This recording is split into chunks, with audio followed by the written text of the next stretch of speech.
हामीलाई नेक्स्ट चाहिँ के सोधिएको थियो भन्दाखेरि फ्री T3 र T4 ल्याबमा कसरी एस्टिमेट गर्ने लेख भनेर सोधिएको थियो है त।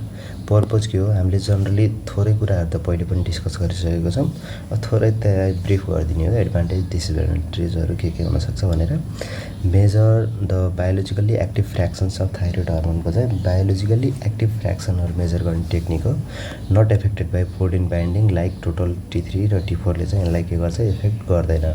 Important for accurate diagnosis of hyperthyroidism and monitoring थेरापीको लागि फ्री T3 T4 गऱ्यौँ भने चाहिँ एक्युरेट डायग्नोसिस हुन्छ है त। ल्याबोरेटरी एस्टिमेसन मेथडहरू के छ भन्दाखेरि एउटा छ हाम्रो इक्विलिब्रियम डायलाइसिस प्लस रिया होइन, रेफरेन्स र गोल्ड स्ट्यान्डर्ड मेथड भनेका छौँ। यसमा प्रिन्सिपल के छ, free hormone diffuse through a semi permeable membrane from serum into buffer. Free hormone diffuse हुन्छ सेमी परमिएबल मेम्ब्रेनबाट फ्रम सेरम इन्टु बफरमा। त्यसपछि the hormones in the buffer is measured by radioimmunoassay. जुन सेरममा भएको फ्री हर्मोनहरू छ त्यो सेमी परमिएबल मेम्ब्रेनबाट डिफ्युज भएर बफरमा जान्छ, र जुन बफरमा भएको हर्मोनहरू छ त्यसलाई चाहिँ रेडियोइम्युनेसी रेडियोएबल आइसोटोपहरू युज गरेर चाहिँ हामीले के गर्छौँ त ल्याबोरेटरी एस्टिमेसन गर्छौँ यो प्रिन्सिपलको बेसमा। अब यो मेथडको एडभान्टेज के छ त भन्दाखेरि हाइली एक्युरेट हुन्छ, unaffected by protein binding variations, consider the reference method for validating other assay होइन, यो कुराहरू छ। सर्टकमिङ के हुन्छ यसको भन्दाखेरि लेबर इन्टेन्सिभ टाइप कन्ज्युमिङ हुन्छ, रिक्वायर्स रेडियो एक्टिभ मेटेरियल्सहरू चाहिन्छ, सेफ्टी कन्सर्न छ यो होइन। त्यसपछि not suitable for routine high throughput ल्याबहरूमा चाहिँ के गर्छ सुइटेबल छैन। बेस्ट युज भनेको research or confirmation when automated assay are in doubt. Automated एसे चाहिँ डाउटमा छ भने बल्ल हामीले के गर्छौँ त भन्दाखेरि इक्विलिब्रियम डायलाइसिस र रिया युज गर्न सक्छौँ। नेक्स्ट छ हाम्रो अल्ट्रा फिल्ट्रेसन प्लस एलाइजा। यसको प्रिन्सिपल के हुन्छ त भन्दाखेरि serum is filter to separate free hormone from protein bound फ्र्याक्सनबाट चाहिँ हामीले के गर्छौँ फिल्टर गरेर हामीले फ्री हर्मोनलाई चाहिँ सेपरेट गर्छौँ। सेपरेट गरिसकेपछि the filtered free hormone is measured using ELISA use गरेर चाहिँ हामीले के गर्छौँ त अब त्यसलाई मेजरमेन्ट गर्छौँ। यसको एडभान्टेज के छ, accurate for free hormone, avoids direct interference from binding proteins, safer than RIA होइन। सर्टकमिङ के छ, labour intensive, requires careful techniques होइन, less suitable for routine labs due to manual handling होइन। ELISA sensitivity may be lower than CLIA भन्दा चाहिँ lower छ भन्ने कुराहरू बुझाउँछ। नेक्स्ट हाम्रो डाइरेक्ट इम्युनेसे अटोमेटेड क्लिया और एलाइजा होइन। प्रिन्सिपल के हुन्छ यसको, free hormone in serum is measured directly using antibodies in competitive or sandwich immunoassay फर्मेटमा चाहिँ हामीले के गर्छौँ त डाइरेक्टली एन्टिबडिज युज गरेर चाहिँ फ्री हर्मोनहरू डिटेक्ट गर्छौँ। Chemiluminescence signal is proportional to the hormone concentration. अब जुन जति पनि केमोलुमिनेसेन्स सिग्नलहरू प्रड्युस हुन्छ त्यो डाइरेक्टली प्रोपोर्सनल केसँग हुन्छ त भन्दाखेरि हर्मोन कन्सन्ट्रेसनसँग डाइरेक्टली प्रोपोर्सनल हुन्छ। अटोमेटेड हो एडभान्टेज भनेको चाहिँ अटोमेटेड, हाई थ्रुपुट, रिप्रोड्युसिबल हुन्छ, ऱ्यापिड हुन्छ, suitable for routine clinical labs, minimal sample preparation, highly sensitive, specially CLIA चाहिँ के छ त हाइली सेन्सिटिभ छ। सर्टकमिङ के छ, can be affected by extreme binding proteins variations, pregnancy, liver disease, nephrotic सिन्ड्रोमहरूमा चाहिँ फल्स रिजल्टहरू आउनसक्छ। Slight under or over estimation in case of abnormal serum प्रोटिनको कन्डिसनमा चाहिँ के हुनसक्छ ओभर एस्टिमेसन हुनसक्छ। बेस्ट युज भनेको चाहिँ routine clinical labs in Nepal, first line test for free T3 र T4 को लागि फर्स्ट लाइन टेस्ट चाहिँ क्लिया नै युज गर्न सकिन्छ है त। नेक्स्ट हाम्रो एनालग इम्युनेसे चाहिँ हिस्ट्रिकल हो, सम अटोमेटेड एलाइजा पनि भन्छ। युज प्रिन्सिपल भनेको uses analog tracers that competes with free hormones for antibody बाइन्डिङको लागि चाहिँ कम्पिट्स गरेर एनालग ट्रेसरहरू युज गरिन्छ।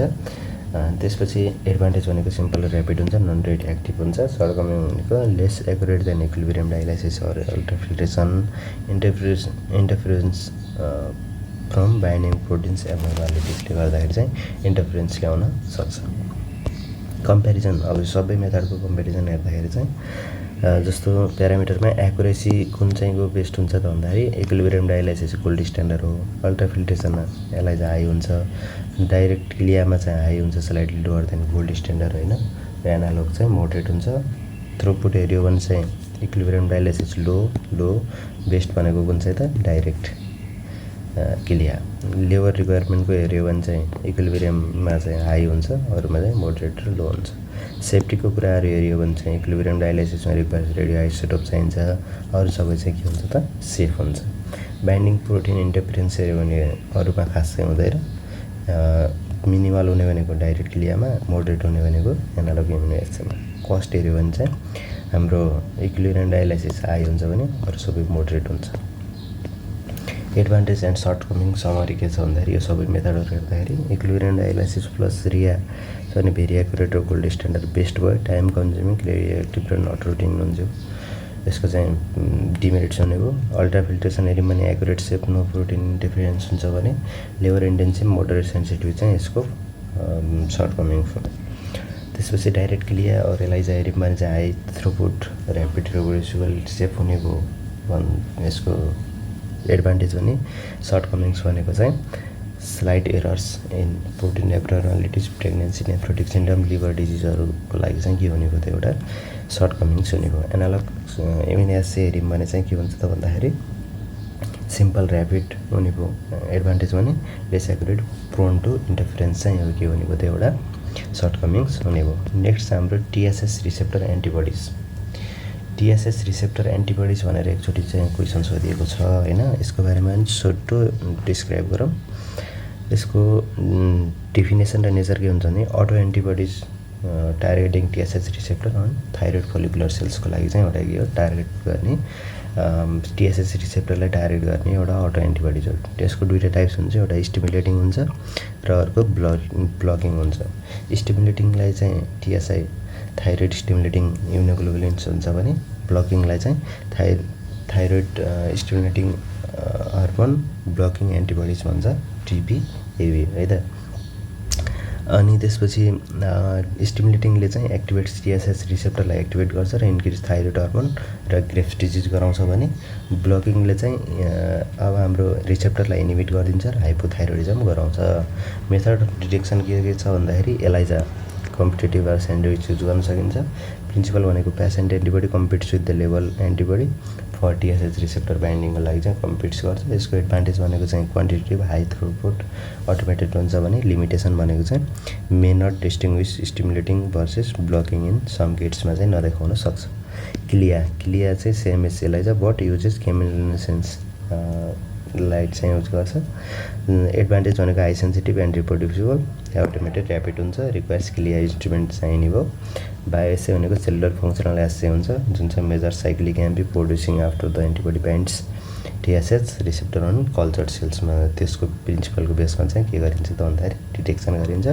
Detects functional activity, stimulating or blocking एक्टिभिटीहरू चाहिँ हेर्न सकिन्छ भने एडभान्टेज भयो भने labour intensive, research only, use only, slow हुन्छ।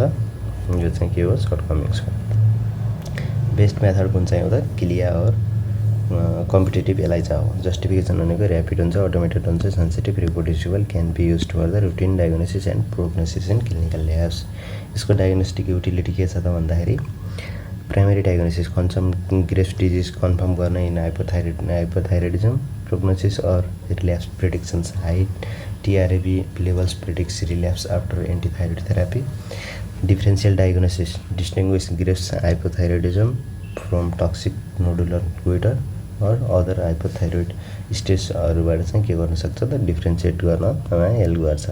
Pregnancy neonatal screening maternal TRAb can cross placenta neonatal thyrotoxicosis monitoring prevents neonatal कम्प्लिकेसनहरूबाट चाहिँ प्रिभेन्स गर्नमा हेल्प गर्छ। क्लिनिकल कोरिलेसन भनेको टिआरएबी इन्क्रिज हुनु भनेको चाहिँ हाम्रो ग्रेफ्स डिजिज हुनु हो, डिआरएबी डिक्रिज हुनु भनेको सक्सेसफुल थेरापी अर्गनाइजेसन हुनु हो, प्रिजेन्स अफ ब्लकिङ एन्टिबडिज हुनु भनेको अटोइम्युन हाइपोथाइरोइडिजम छ भन्ने कुराहरू बुझ्न सकिन्छ। नेक्स्ट हाम्रो एन्टिथाइरोइड पेरोक्सिडेज एन्टिबडी।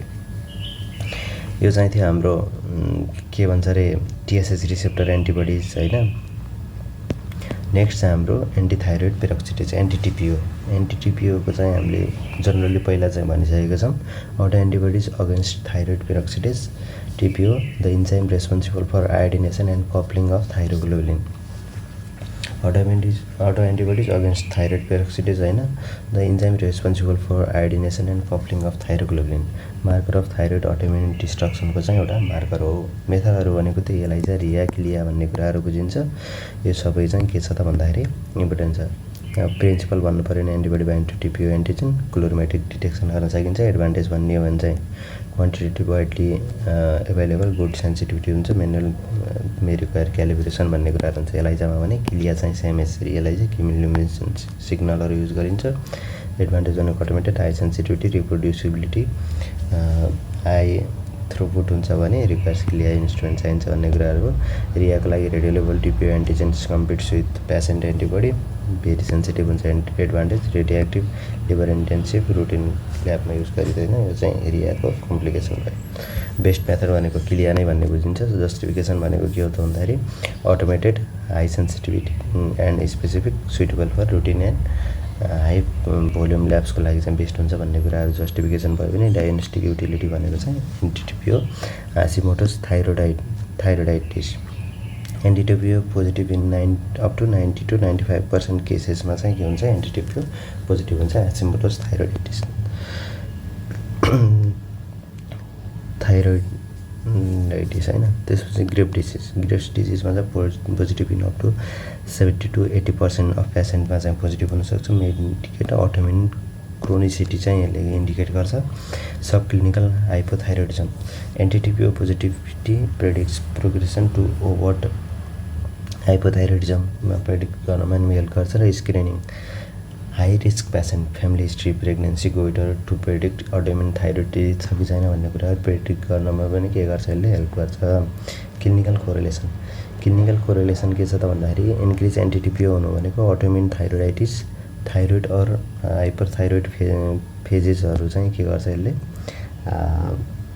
डिस्टिङ्ग्विस गर्नमा हेल्प गर्छ। इन्क्रिज टिपिओ हुनु भनेको अटोइम्युन थाइरोइडाइटिस हुनु हो।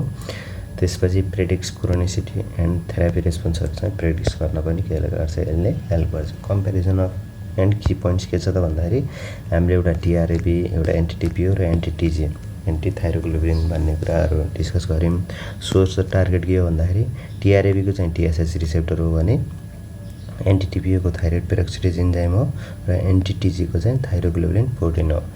यसमा चाहिँ प्राइमेरी क्लिनिकल युज के हो ग्रेव्स डिजिज रिल्याप्स प्रेडिक्सनको लागि टिआरएबी गरिन्छ भने अटोइम्युन थाइरोइडाइटिस हासिमोटोस डिजिज प्रेडिक्सनको लागि चाहिँ के गरिन्छ एन्टिटिपिओ गरिन्छ।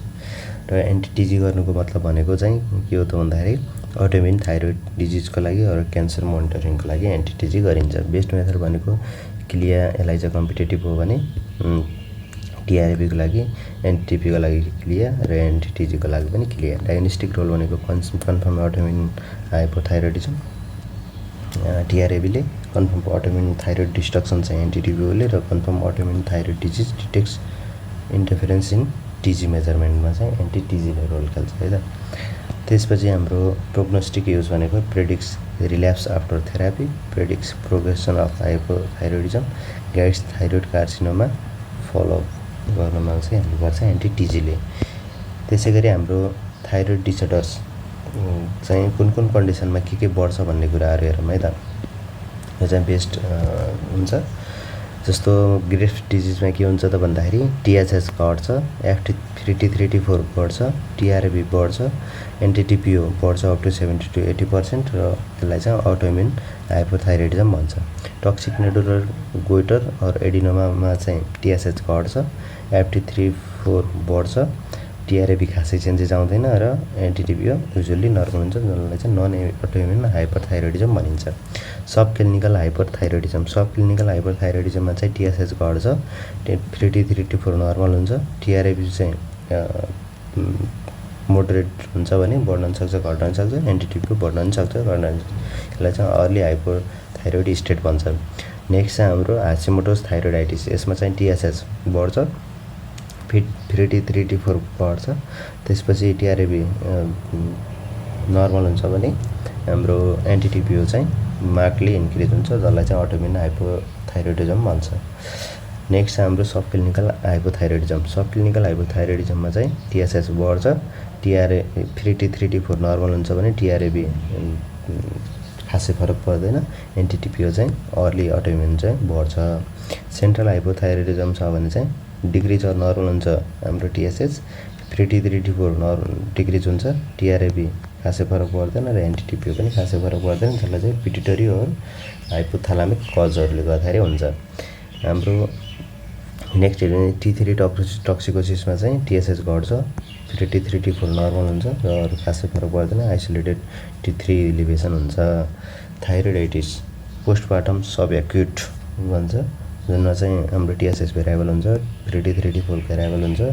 हाम्रो टिआरएबी खासै फरक पर्दैन र एनटिटिपिओ पनि फ्लक्चुएट हुन सक्छ। Transient hypo or hyper thyroid फेजेसहरू भन्न सकिन्छ। यसरी चाहिँ हाम्रो के हुन्छ त भन्दाखेरि थाइरोइड फङ्सन टेस्ट कम्प्लिट हुन्छ। Thanks for watching, keep supporting